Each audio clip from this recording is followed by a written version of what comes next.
Hey guys, welcome to Tutorial Guru. Today we'll be learning how to log out of Picsart on phone, and now let's dive right in.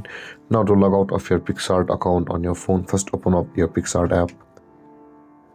And after opening your Picsart app, guys, you'll be on this interface, which is the home interface of the Picsart. And at the bottom right corner of the screen, you can see the person icon available for us.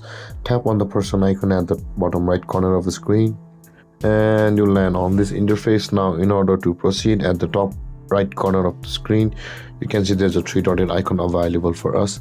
Tap on the three-dotted icon at the top right corner of the screen, and you can see the logout button available for us over here, guys. Simply tap on logout and tap on the yes button over here, and then you'll be logged out of your Picsart account on your phone. And then, guys, this is how to log out of your Picsart account on phone.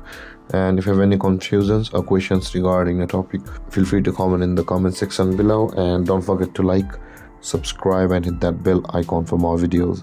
Thank you for watching, guys. Peace.